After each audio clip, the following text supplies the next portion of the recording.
abrir as nossas Bíblias em Mateus capítulo 5.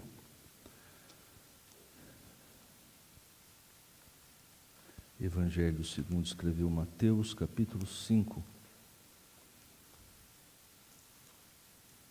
verso de número 9.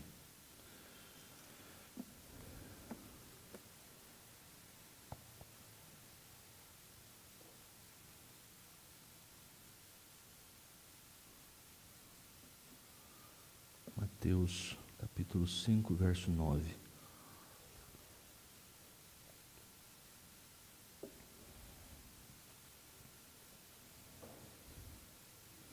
Diz assim, palavra de Deus: bem-aventurados os pacificadores, porque serão chamados filhos de Deus.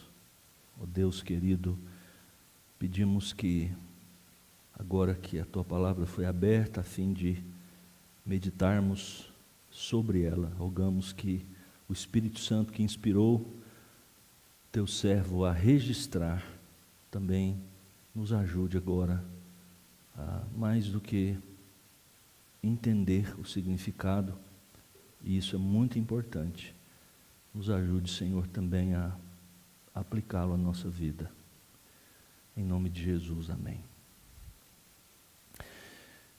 Não temos muitos pacificadores, e como nós estamos precisando deles nos nossos dias. Como talvez em nenhum momento na história desta república a gente precisou tanto de pacificadores, e nós não os temos, pelo menos o tanto que nós deveríamos ter. Esta sétima bem-aventurança tem mais a ver com a conduta do que com o caráter, da maneira como nós estamos analisando essas bem-aventuranças, ou o Sermão do Monte, e aqui estamos nessa parte. Embora por necessidade, primeiro seja necessário um espírito de paz, antes que haja esforços ativos para se obter paz. Nessa primeira sessão do Sermão da Montanha, o Senhor Jesus está definindo o caráter, como eu tenho chamado, o perfil daqueles que devem ser súditos e cidadãos em seu reino. Primeiro, ele os descreveu de acordo com as experiências iniciais daqueles em quem uma obra divina, a obra de Deus é realizada.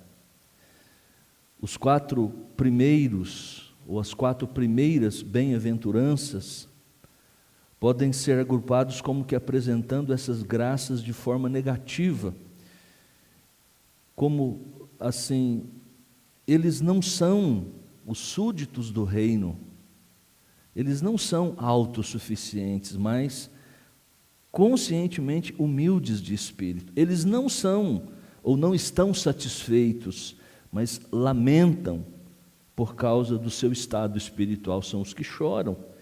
Eles não são obstinados, mas eles são mansos. Eles não são justos por si mesmos, mas têm fome e sede da justiça que vem de outro. E porque tem a justiça que vem de outro, a justiça de Cristo, eles também têm fome e sede daquilo que este outro, o Senhor Jesus Cristo, tem colocado diante deles para lutarem, para buscarem. Agora, esses três seguintes, o Senhor nomeia suas graças de forma positiva. Ou seja, tendo provado a misericórdia de Deus, são misericordiosos ao lidar com os outros. Tendo recebido uma natureza espiritual, agora odeiam a impureza e amam a santidade, são os puros de coração. E tendo entrado na paz que Cristo fez pelo sangue da sua cruz, agora desejam viver em paz com os outros. Esses são os pacificadores. Do nosso estudo das duas bem-aventuranças anteriores, É agora evidente que somente aqueles que experimentaram a paz com Deus na cruz de Cristo podem se tornar pacificadores. Mas simplesmente porque conhecem a paz de Deus, então eles devem ser pacificadores. Stott nos lembra que a sequência de ideias, de limpos de coração para pacificadores é natural, pois uma das mais frequentes causas de conflito é a intriga, enquanto que a franqueza e a sinceridade são essenciais. Os puros de coração, que é isso que significa ser íntegro de coração, a ser sincero de coração, eles podem fazer verdadeiramente, podem trabalhar verdadeiramente pela pacificação. Por isso, bem-aventurados os pacificadores.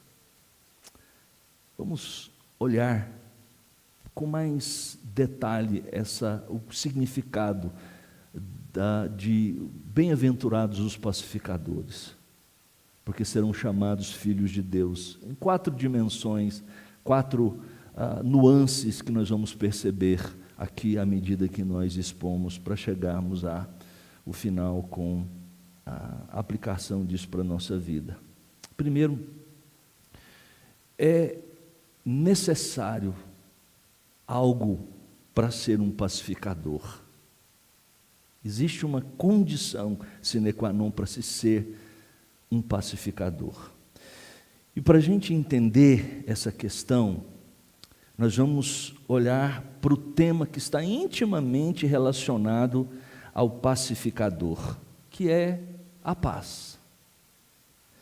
Existem pelo menos 3 conotações para a ideia de paz no Antigo e no Novo Testamento.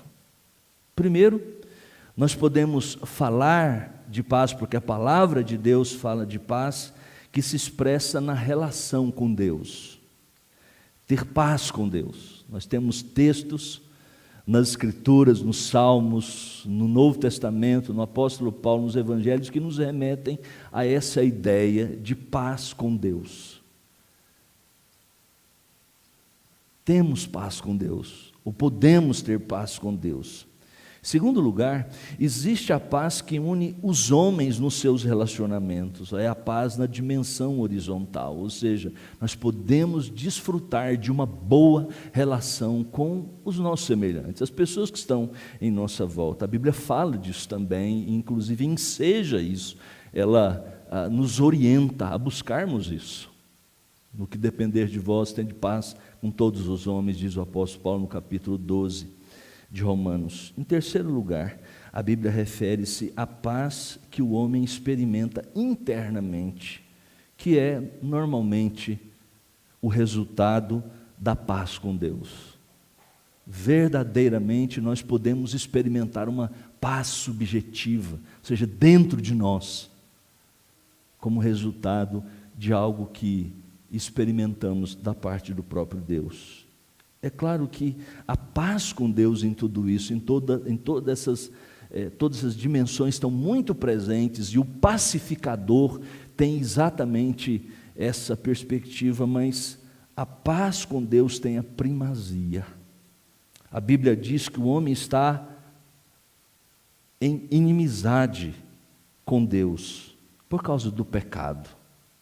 O pecado do homem se interpôs entre os dois, entre o homem e Deus, e inimizade é o termo, na verdade, que o próprio apóstolo Paulo usa, por exemplo, Romanos capítulo 5, verso 10, para descrever o relacionamento entre Deus e o homem rebelde, a inimizade. Por isso, numa passagem muito forte, Romanos capítulo 1, a partir do verso 18, Paulo diz que a ira de Deus se revela do céu contra toda a impiedade e perversão dos homens.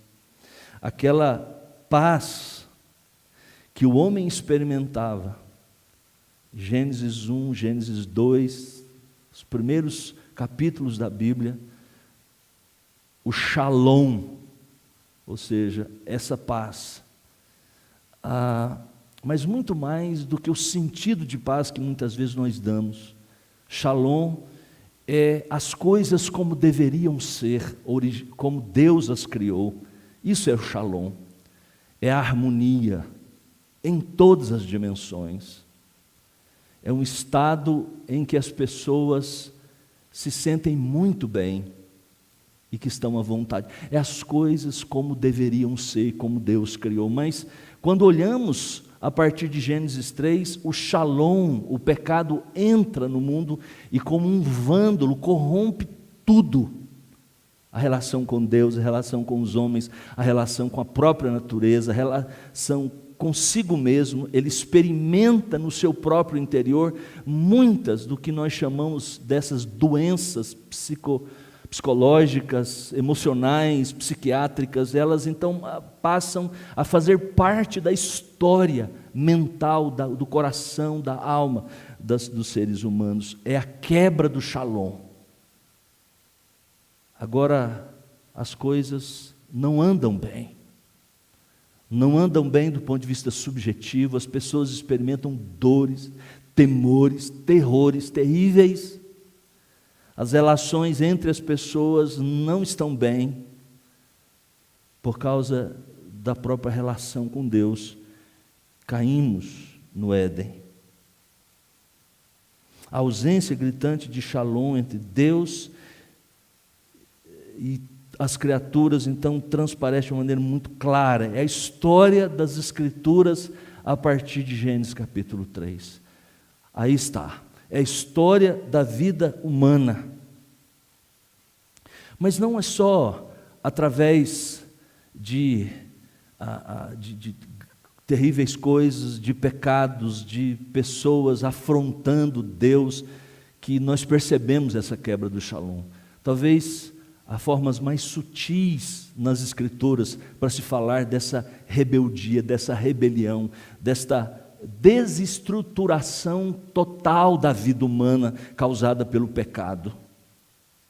De duas maneiras nós vemos essa quebra do Shalom, o pecado na vida humana. Primeiro, indiferença em relação a Deus.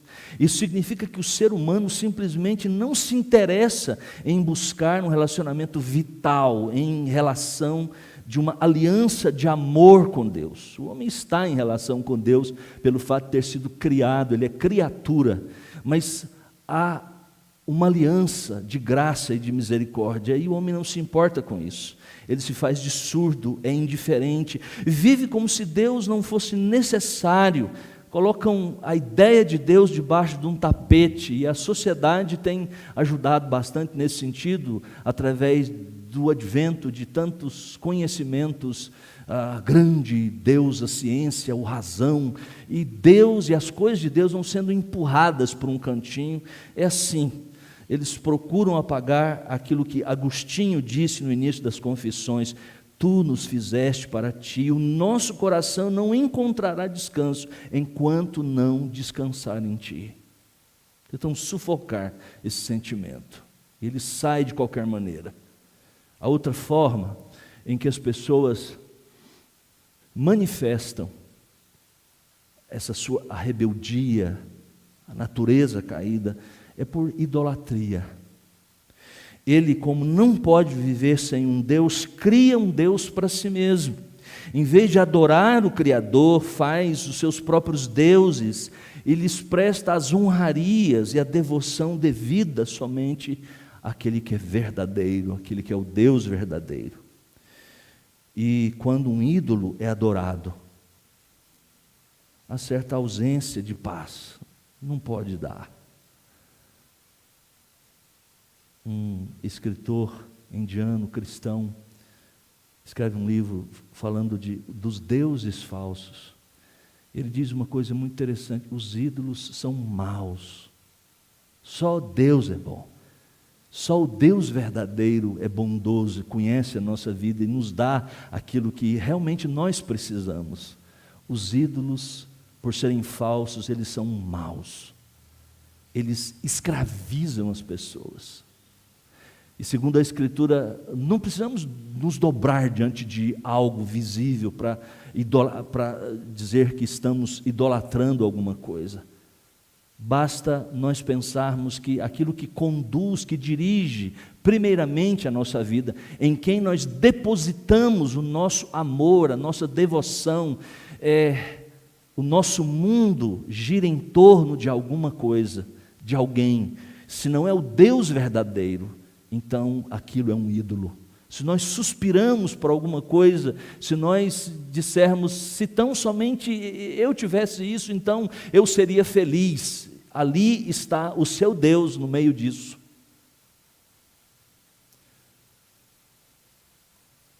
Jesus é o pacificador por excelência, porque ele se ofereceu voluntariamente para realizar a paz. Através do seu sangue na cruz, ele realizou a paz.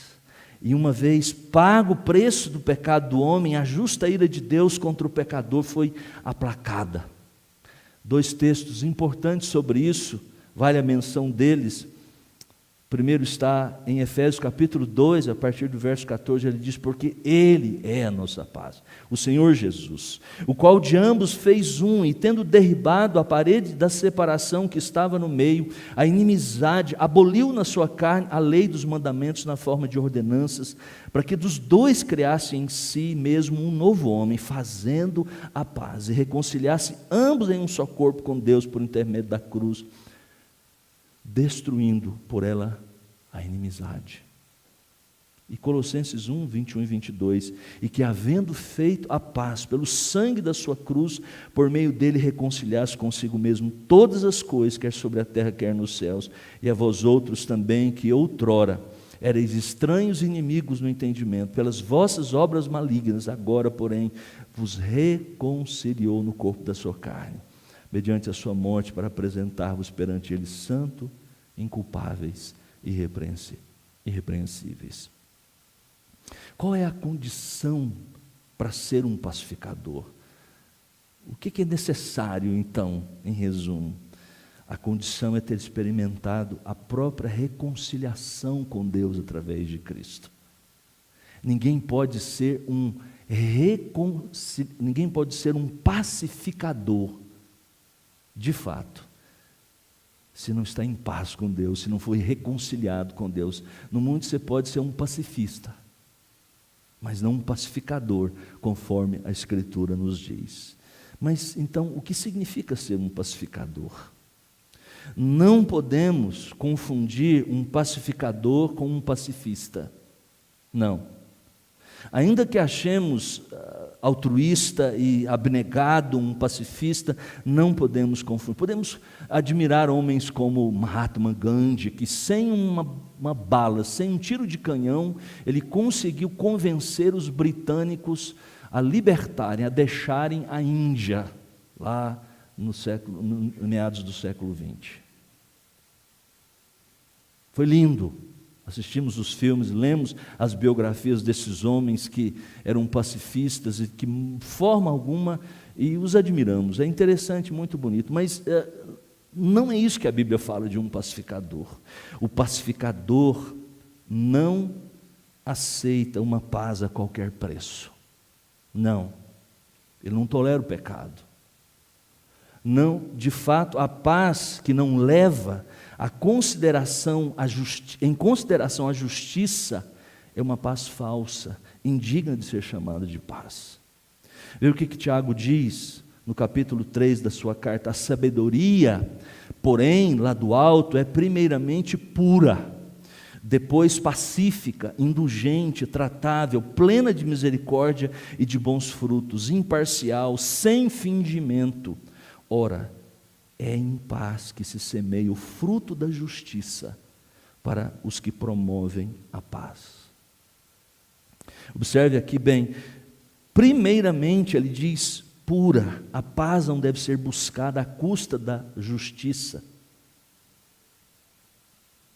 Por isso é importante que a gente não perca aqui o fio dessa conexão entre a nossa atual bem-aventurança, que é bem-aventurados os pacificadores, com o puro de coração, que qualifica a misericórdia, do verso de número 7. Também qualifica a paz, do versículo 9. É a misericórdia e a paz que o próprio Deus aprova. A mesma qualificação é vista novamente em Hebreus, quando diz: busque a paz com todos os homens e a santidade, sem a qual ninguém verá o Senhor. Hebreus 2,14. Devemos evitar todas as ocasiões desnecessárias de contenda, mas não a ponto de sacrificar a verdade, comprometer o princípio ou abandonar o nosso dever. Foi assim que o próprio Jesus Cristo nos ensinou. Na passagem de Mateus capítulo 10, uma passagem forte, estranha às vezes, se tirada do seu contexto, ele diz assim: não penseis que vim trazer paz à terra. Não vim trazer paz, mas espada. O mesmo que disse: bem-aventurados os pacificadores, agora diz assim: pois vim causar divisão entre o homem e seu pai, entre a filha e a sua mãe, entre a nora e a sua sogra. Assim os inimigos do homem serão os da sua própria casa. E aí ele então explica o porquê. Quem ama a seu pai ou a sua mãe mais do que a mim não é digno de mim. Quem ama a seu filho ou a sua filha mais do que a mim não é digno de mim. E quem não toma a sua cruz e vem após mim não é digno de mim. Quem acha a sua vida perderá, quem todavia perde a vida por minha causa achará. Ou seja, se eu tenho que vender a minha fé, o meu amor a Deus, se eu preciso dispensar a santidade de Deus, a honra que é devida a Deus por qualquer outra coisa, então eu tenho que causar divisão, eu tenho que manter firme. Um pacificador, ele ama a paz, mas não a paz que tem que negar a Deus, mas não uma paz em que ele tenha que vender valores, vender princípios que são caros, muito mais caros. Stott nos lembra que as palavras paz e apaziguamento não são sinônimas, e a paz de Deus não é a paz a qualquer preço. Ele fez a paz conosco a um preço imenso, o preço do sangue que era a vida de seu Filho unigênito. Nós também, embora em escala menor, vamos descobrir que fazer a paz é um empreendimento custoso muitas vezes. Dietrich Bonhoeffer tornou-nos familiarizados com o conceito de graça barata. Existe também um tipo de paz barata. Proclamar paz, paz, onde não há paz, é obra do falso profeta, não da testemunha cristã. Muitos exemplos poderiam ser dados de paz através de sofrimento. Muitos, as Escrituras nos falam de pessoas que sofreram por causa disso. Mas quando nós mesmos estamos envolvidos numa disputa, ou haverá a dor do pedido de desculpas à pessoa que prejudicamos, ou a dor de repreender a pessoa que nos prejudicou, ou a dor de colocar-nos no meio de um problema e sermos mal compreendidos, é arriscado. E talvez nunca, tanto quanto nos nossos tempos, é arriscado ser um pacificador. Muito arriscado. Assim sendo, um pacificador é uma pessoa que tem duas características básicas, diz o Dr. Lloyd Jones. Uma passiva, outra ativa. O pacificador é um indivíduo pacífico, pois quem é pugnaz, briguento, belicoso, não pode ser um pacificador. Por outro lado, o pacificador é alguém que não somente não provoca conflitos, mas também tudo faz a fim de estabelecer a paz e a concórdia. Estes são os aspectos, então, passivo e ativo. Cada cristão, o que é interessante, é chamado para ter essa bem-aventurança, para refletir essa bem-aventurança. Ele tem de ser um pacificador, tanto na igreja, em suas casas, como na própria sociedade. Em terceiro lugar, o que significa ser um pacificador na prática? A certa altura, no comentário do Dr. Martin Lloyd Jones sobre essa bem-aventurança, ele diz: mas assim, tudo isso é conceitual. O que significa ser um pacificador na prática? Há 4 modos, pelo menos. poderiam ser destrinchados em muito mais outros. Mas em primeiro lugar, nós somos pacificadores quando pregamos o Evangelho da paz. Você quer ser um pacificador na prática, na vida diária? Pregue o Evangelho. Porque assim como você foi reconciliado com Deus, não há mais inimizade. O maior bem que você pode fazer para as pessoas é exatamente levar essa mensagem que reconcilia as pessoas com Deus. Isaías no capítulo 52, verso 7, quando os atalaias vão anunciar, os proclamadores das boas novas, das boas notícias ou das más notícias, são conclamados pelo profeta. São elogiados pelo profeta de anunciar a realidade de que agora o povo de Deus iria voltar para a terra prometida. Isso era uma grande notícia. Estavam presos na Babilônia, exilados na Babilônia. Ele diz: que formosos são sobre os montes os pés dos que anuncia as boas novas, que faz ouvir a paz, que anuncia coisas boas, que faz ouvir a salvação, que diz a Sião: o teu Deus reina. Eis o grito dos teus atalaias, eles erguem a voz, juntamente exultam, porque com seus próprios olhos distintamente veem o retorno do Senhor a Sião. Isaías está falando disso, destes homens. E o apóstolo Paulo toma essas palavras, parte delas, Romanos capítulo 10, para falar daqueles que estão pregando o Evangelho, que anunciam a palavra de salvação para as pessoas. Depois de ter falado da eleição no capítulo 9 de Romanos, dos eleitos de Deus, ele então diz que esses eleitos precisam ouvir o Evangelho para poderem crer. Mas como crerão se não há quem pregue? Como pregarão se não forem enviados? São enviados estes, e a sua mensagem, a mensagem deles é as boas novas de paz. Quão formosos são os pés dos que anunciam as coisas boas. Somos pacificadores, em segundo lugar, quando oramos por aqueles que estão em rebeldia. Você quer ser um pacificador? Ore por este mundo, ore pelas pessoas que estão nas trevas. A W. Pink nos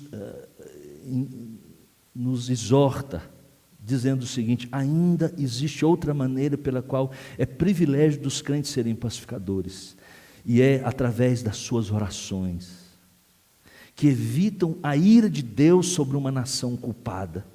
No dia em que a ira do Senhor se acende contra um povo carregado de pecado, e as nuvens escuras da providência ameaçam uma tempestade iminente de julgamento, é dever e privilégio dos que creem lembrarem, entre aspas, mencionando o texto de Isaías, lembrarem o Senhor da sua misericórdia e permanecerem na brecha com sincera súplica. Moisés fez isso, Êxodo capítulo 32, Arão também fez, Números 16, e Davi, segundo Samuel 24:14. Quando uma praga terrível visita nosso país, ou outra nação o ameaça com guerra, devemos contemplar Deus levantando sua vara e suplicar para que Ele seja misericordioso. O profeta Ezequiel diz acerca de Israel, do povo de Deus: busquei entre eles um homem que tapasse o muro e se colocasse na brecha perante mim a favor dessa terra, para que eu não a destruísse, mas a ninguém achei. Por isso eu derramei sobre eles a minha indignação, com o fogo do meu furor os consumi, fiz cair-lhes sobre a cabeça o castigo do seu procedimento, diz o Senhor Deus. Ezequiel 22, verso 30 e 31.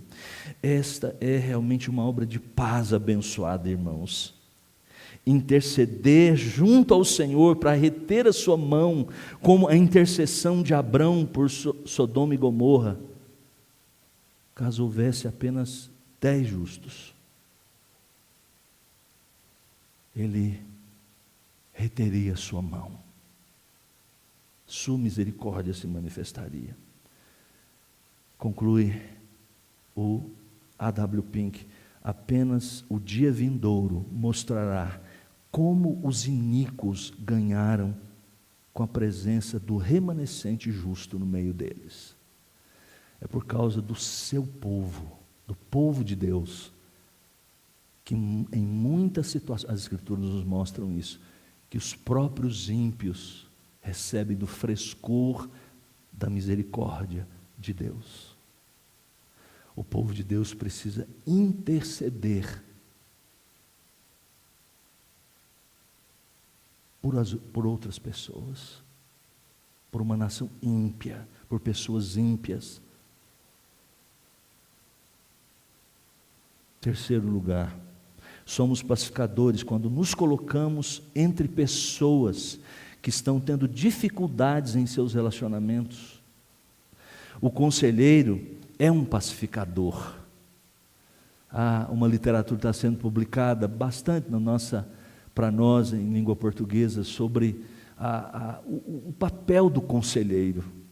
E essa é uma imagem importante que eles tentam resgatar, de que o conselheiro, ele é um pacificador, ele entra no meio das pessoas que estão tendo dificuldades para que elas possam voltar a ter acordo.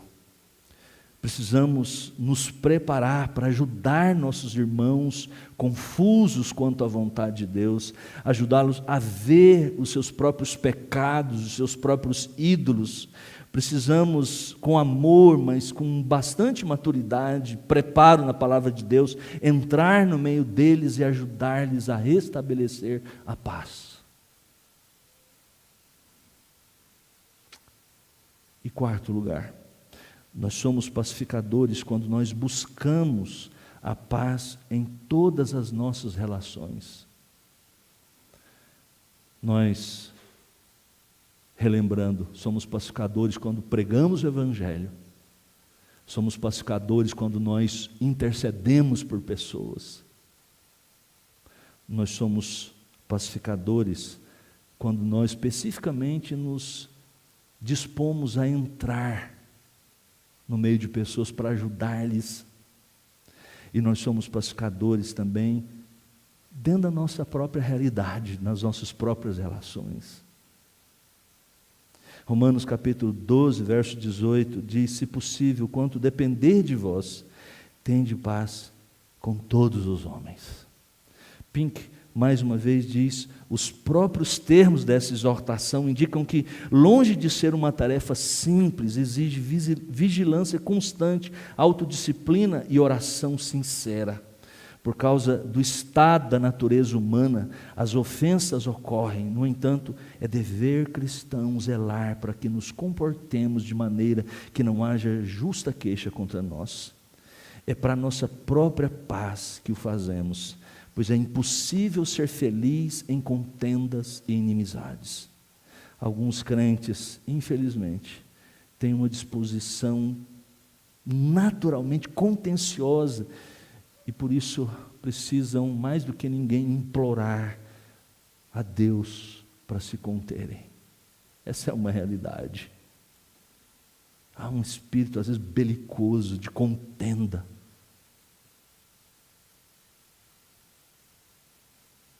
Precisamos pensar que o perfil, uma das características que precisam ser percebidas em nossa vida como súditos do reino de Deus é a conciliação. Um espírito conciliador é o do pacificador. Nós não fomos chamados para jogar lenha na fogueira. Às vezes algumas palavras completamente desnecessárias jogam mais lenha na fogueira. Devemos ser pacificadores dentro das nossas casas. Um pregador do século XX, meados do século XX, de uma importante igreja americana, o Dr. Burnhouse, ele escreveu uma linguagem bonita, ele disse o seguinte: todo ministro sabe que 2 Ajustes devem ser feitos por duas pessoas que deixaram de viver em liberdade única para levar uma vida um com o outro. No momento do casamento, um homem e uma mulher são como dois planetas que andavam ao redor do Sol em velocidades e órbitas diferentes. Agora eles devem viajar na mesma órbita, na mesma velocidade, pois se eles seguirem o mesmo caminho em velocidades diferentes, mais cedo ou mais tarde haverá um acidente planetário. Precisamos ser pacificadores dentro da nossa casa, na relação entre marido e mulher.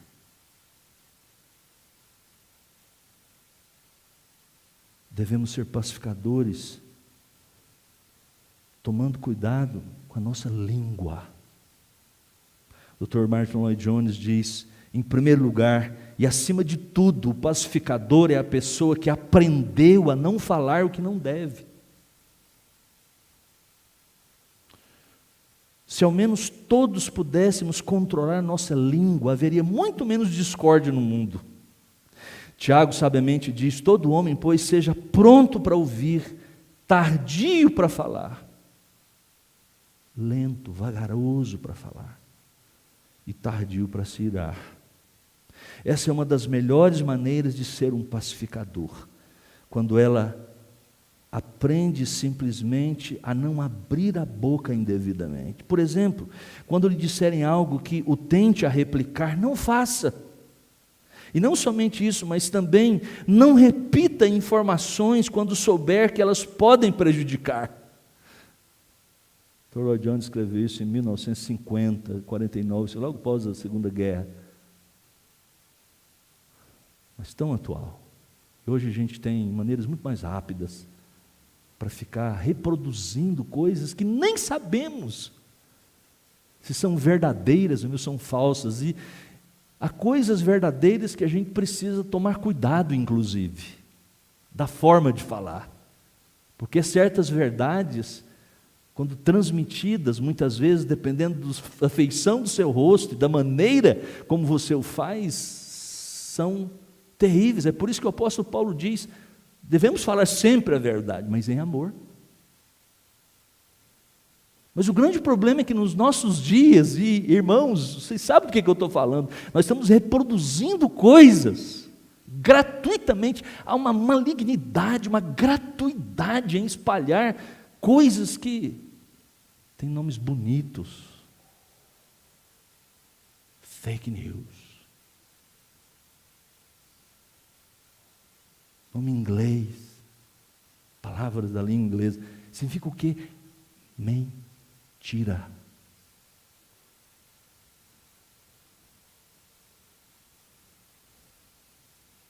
Ficou mais fácil pecar, tem cada vez sido mais. O diabo é sempre muito astuto, ele vai jogando assim conosco, e nós vamos entrando na dele. Vai inventando nomes para certas coisas que são condenadas na Escritura Sagrada. E por fim, qual é a recompensa dos pacificadores? Bem-aventurados os pacificadores, porque serão chamados filhos de Deus. São filhos de Deus, serão chamados filhos de Deus. É um nome que não é por competência própria. O verbo aqui traduzido, serão chamados, está numa voz passiva, ou seja, ele não é um nome que eles tomam para si, mas que eles recebem. Eles serão chamados. É o próprio Deus que os chama assim.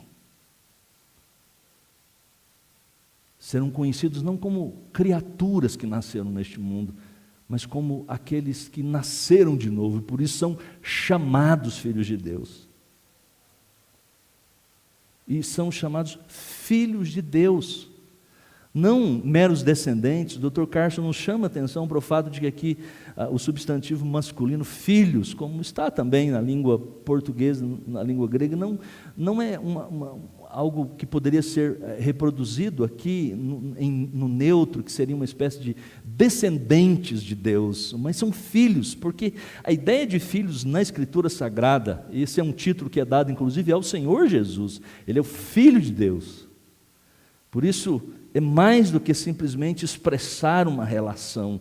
Quando ele diz, ele está querendo mostrar o fato de que eles têm o próprio caráter de Deus. Quando é dito isso na Escritura, que são filhos de alguém, significa que aquela pessoa tem o caráter, tem características que remetem ao próprio Deus, no caso aqui. Essa é a recompensa do pacificador. A recompensa do pacificador é ser chamado filho de Deus. Ele reflete exatamente o maravilhoso caráter pacificador do nosso Pai Celestial. Segundo o Dr. Shedd, ser um filho, na ideia bíblica, ela tem 3 responsabilidades. Primeiro, pelo fato de receber o nome do Pai. Isso hoje parece que não faz muita assim, diferença, mas no contexto você pode observar, por isso que sempre alguém é conhecido pelo nome do Pai. Eles não tinham sobrenome, não havia isso naquelas listas de nomes de genealogias do Antigo e do Novo Testamento, mas é filho de Judá ben Ur, filho de Ur. Esse ben significa exatamente isso, o Filho de Deus. Ou seja, já pensou, você recebe o nome de Deus, o próprio nome dele, mas também deve demonstrar na aparência e no caráter alguma semelhança com o Pai. Se espera que os filhos de Deus reflitam o caráter do próprio Deus, como Deus é, como Ele age, assim nós devemos também. Implica em amar o Pai. Em terceiro lugar, significa ter prazer em andar com Ele e comunicar-se com Ele. Bem-aventurados são os pacificadores, eles serão chamados filhos de Deus. Que Deus nos abençoe. Vamos orar?